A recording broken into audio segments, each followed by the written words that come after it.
सर्वे भवन्तु सुखिनः सर्वे सन्तु निरामयाः सर्वे भद्राणि पश्यन्तु मा कश्चित् दुःखभाग् भवेत्। ॐ शान्तिः शान्तिः शान्तिः।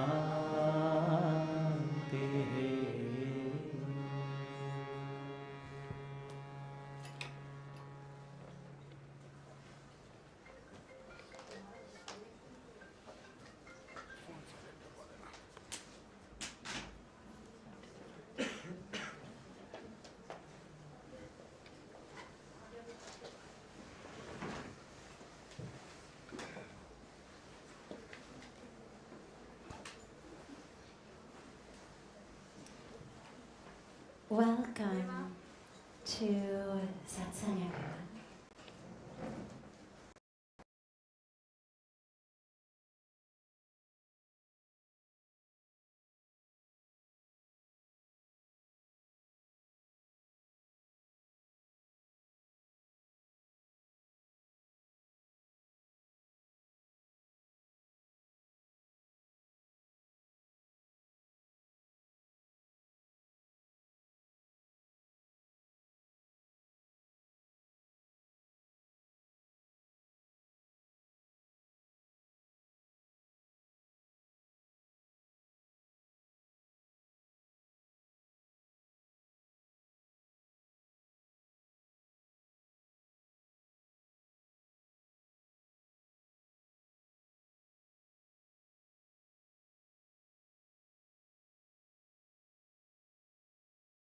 The brain, something created by us to satisfy fears, psychological fears that we've evolved to kind of cope with, and you know, and that was like a counter argument to what I was doing. Yes, of course. Okay, so there are people. We tend to find more of them in the West than we do in India. We tend to find more of them in the world of science than in the world of other things, who say that the whole spirituality, God, spirit, soul, energy, all of this stuff that we talk about in spirituality, that it's all made up, that it's all just a figment of our imagination, you could say, that we have created it. And what to say to people like that? Well, here's what's interesting. On the very deepest level, ironically they are right. Meaning that our inner world creates our outer world. This is the same thing that the sages and the rishis and the saints have been telling us. That as our inner world is, so is our outer world. So on the absolute most fundamental level, they're right. But that's not really what they're talking about. What they're saying is not so much the depth of our inner world creates our outer reality, but that you've made it up, as you said, to deal with fears, to deal with so many other things, that this is just a figment of your imagination, not the co-creation with the universe that the sages and saints talk about. You know, the issue with proving this stuff is something that comes up really frequently in here, because you can't. There isn't a way within the confines of science to prove beyond a doubt spirituality. Yes, there are books we can say, okay, these people have had past life experiences. We've got evidence over here, evidence over there. You get anecdotal evidence. This miracle, that miracle, whatever it may be. But spirit and spirituality does not confine itself to the world of science. And this is really where the dilemma comes in, is that our proof only counts as proof if it falls within the realm of science. So the same people who are saying to us, you've invented it, are the same people who have made the rules and the boundaries.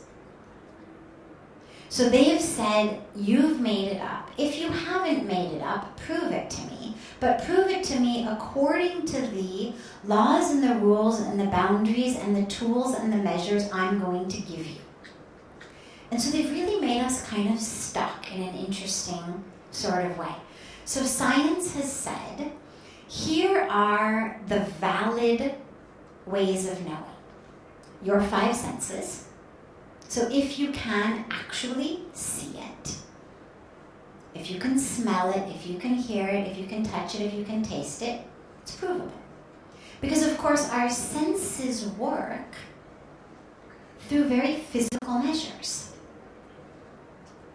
We know how we can see things, for example. You can take a class in perception that will explain to you about how light falls on the retina and the rods and the cones and how it goes through our optic nerve. And I won't go into it here, but we know scientifically how the world in front of us is seen by us. We know how the world is heard by us in our outer ear, in our inner ear, into the brain. We know how taste works. It's all got physical substrates. Here's what the frequency is, whether it's a light frequency or a sound frequency. And then science says, so those are the ways of knowing, your 5 senses. What are the ways of measuring? Weight. Can you put it on a scale? What's its weight? Volume or area, depending on what it is you're measuring. Height, width, color. So these are the ways that we know and the tools that we've got. Can you see it in a microscope? Okay, fine, your naked eye can't see it. Can a microscope see it? Or can a telescope see it? If something does not conform to those tools and ways of knowing, it's considered by science to be basically invalid. And this is the catch-22 situation that we're in, because by definition, spirituality doesn't. What spirituality says is something like this. The lowercase t truth, so something that is true in terms of here and now, in this place, in this time, are things that can be weighed, measured, observed, understood through our 5 senses. So, for example, it is hot now. True. Lowercase t truth. As in, it's not an eternal truth. It's not true in the North Pole right now. It's not true here in January. But in this place, in this time, it is hot truth. This is wet. Okay. My finger is wet. True. Lowercase t true. This place, this time. In 5 minutes, it will no longer be true. My finger will dry. 5 minutes ago, it wasn't true.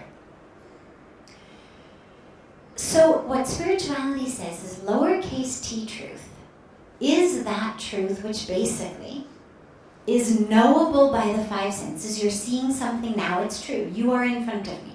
That is true. But it's lowercase t truth because 2 hours from now you won't be. 2 hours before this you weren't. All of that falls into the lowercase t truth category. It's not a lie. It's just not highest level, capital T, eternal truth. The capital T eternal truth is stuff that cannot, by definition, be subject to the senses because the senses change. So, for example, if I can't see you, if I go blind, you don't cease to exist just because I can't see you. Now, if you speak, or sing, or breathe loudly, even if I'm blind, I can still know you're there because I can hear you. If you've got a strong scent, I can smell you. But if I can't use my senses to know you, you still exist. But my senses have changed. And what that makes us know is that our senses are only able to give us a very finely bordered, you could say, experience of the truth. And all that is eternal, by definition, cannot be through my senses. All that is eternal cannot be something that you have to weigh or measure. I'll give you an example. 200 years ago, if you took a science class, and in that science class you wrote, the earth is flat and everything revolves around it, you would be marked true, correct, A+. That was true. Now, we know it wasn't true, but because the tools of science had not yet gotten to the point where we are today, the truth that was being taught, with all good intentions, the best that their tools up to that point had been able to measure were, the earth is flat, it is the center of the universe. Tools got better. What did we discover? Earth is not flat, it's round. Actually we are not quite so much the center of the universe. Actually we are revolving around the sun. So the capital T truth cannot by definition be something that is dependent upon our tools, because that truth keeps changing. 200 years from now, who knows what's going to be truth? They're going to look back and laugh. 200 years ago, if you had said the earth was round, you would have gotten an A on your exam. 200 years ago, if you had said the earth revolved around the sun, you got an A. Isn't that funny? Right? And they'll laugh the same way that today we're laughing that people thought the earth was flat. Because as our tools change, so does our truth. But capital T truth, spirit, soul, divinity, doesn't abide by those rules.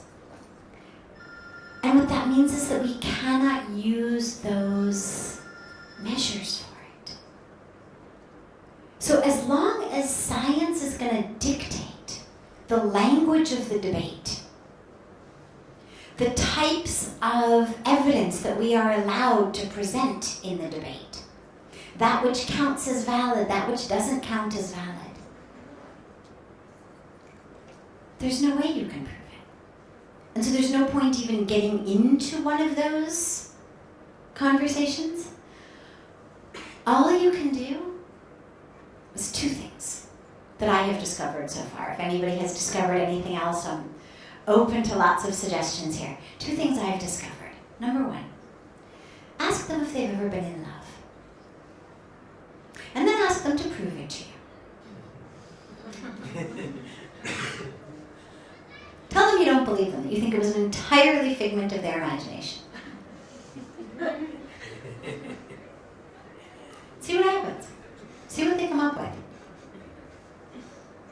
Because beautifully, love also being one of the most important things in the world, along with soul and spirit and God, it's all the same, also can't be weighed or measured or seen with any of the tools or known by any of our senses, and yet, thankfully by God's grace, most people have had the opportunity to experience love at some point in their life.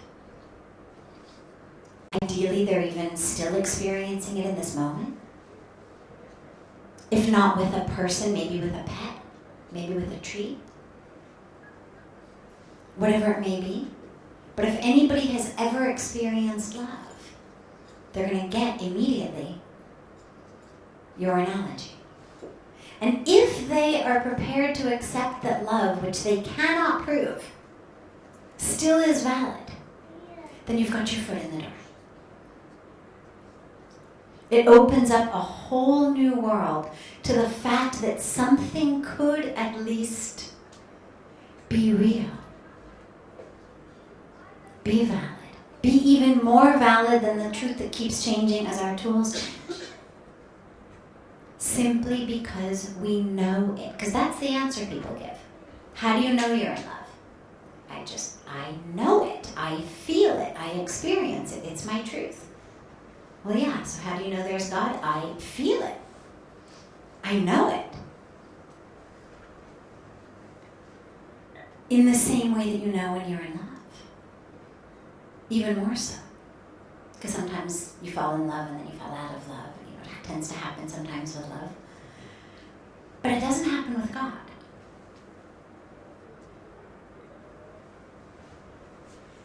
The other piece of that I would say is, don't let people like that get you down.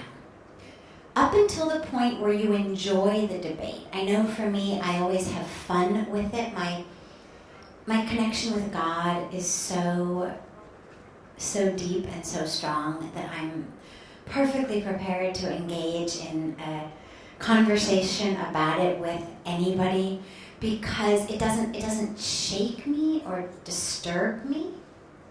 And you always feel like, well, maybe there's a possibility of touching somebody, of bringing new light to them. Because science has done a phenomenal job of brainwashing us into believing that they really have a monopoly on truth. And we've really been indoctrinated to believe that. And science is fantastic. I love it. I'm a science student. It's great. It gives us these lights. It gives us the fans. It gives us the cameras. It gives us his computer. It gives us everything.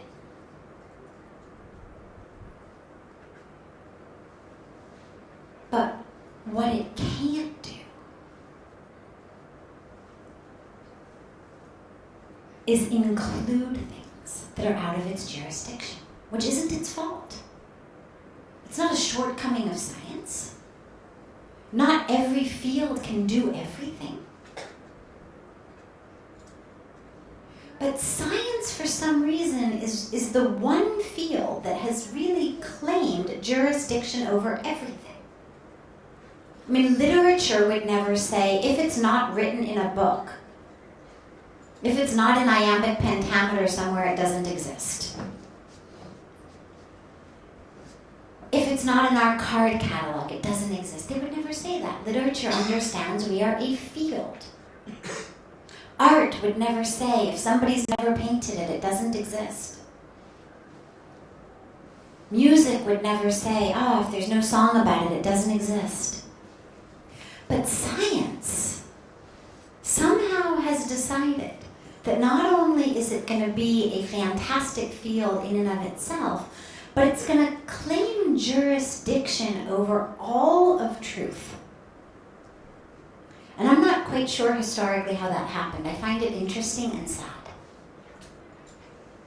It literally would be like literature saying, if it's not in iambic pentameter, it doesn't exist. Or if it hasn't been published, it doesn't exist. Which we would immediately understand, well, that's a joke. Obviously, there's truth that hasn't been published yet.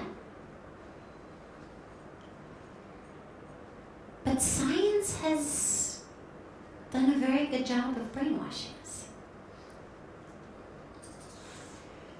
So have the conversation for as long as you can. It's important for those of us who have experienced something outside the realm of science to be open about sharing it with others. But do it to the point where you've got your energy inside you and you can give. When you feel yourself drained of energy, make sure you go back and recharge your batteries. Okay? And the second point. So one is we ask them if they've ever been in love. 2 things to do in these situations. 1, ask them about love. Number 2, simply pray for them.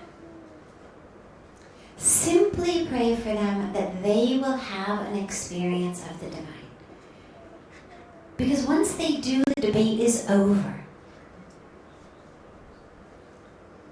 You know, it's like kids come home from school and say, I actually once had a little debate with a young boy who said God doesn't exist, and he was about 8, and he said also, we discussed the fact, I asked him about girls, and he said, oh no, girls have the cooties, girls are gross, he's never going to get married, and when we had our debate, his whole family was there,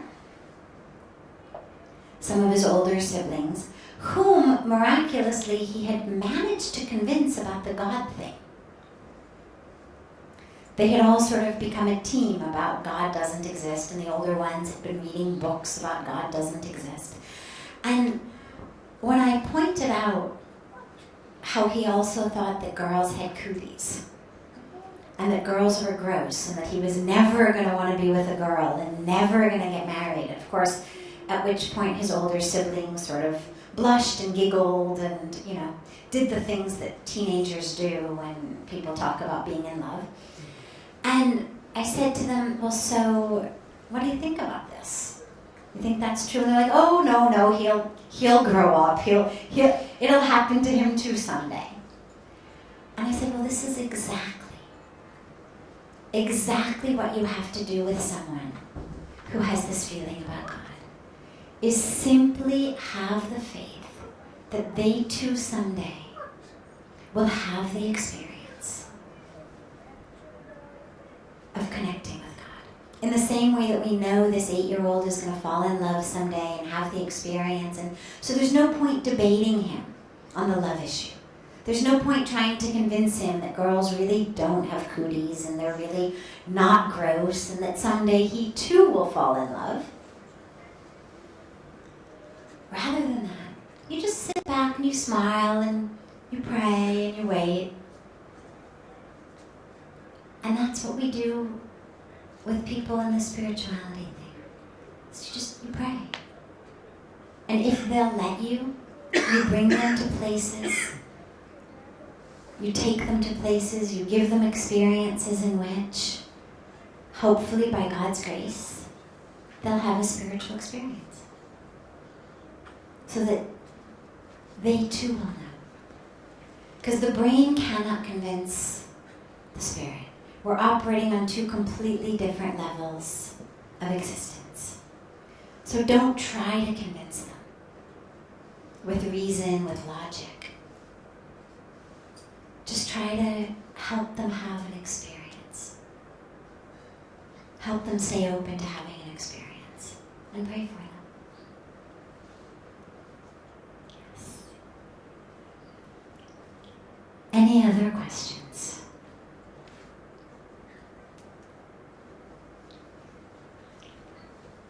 Yes. I would just like to add to what you just said. Maybe take them to a meditation class or something. Over time, I think they'll experience. I think that's the best way to experience positive energy. Yeah, meditation to experience spirituality is, of course, the most direct way. It's the most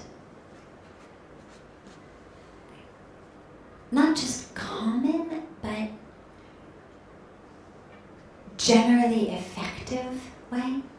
If you have 1,000 people who want to experience spirituality, and you have one cookie cutter answer to give all 1,000 of them, absolutely meditation is the answer to give them.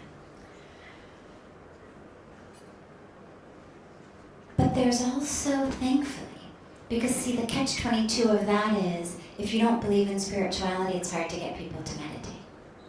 If I don't believe that there is something, it's going to be really hard for you to convince me to spend 10 minutes, 15 minutes, half an hour of my time. And the mind is also very, very cunning, very smart in its own way. And if I sit down to meditate telling myself this whole thing is such a joke, I'm just doing it to make my daughter happy, and you sit there and you close your eyes and you count the seconds so that you can know when 15 minutes is up or 20 minutes is up, and you're doing your 1001, 1002, 1003 the whole time, or you're trying to prevent meditation from happening. And fortunately, the grace is there in such a way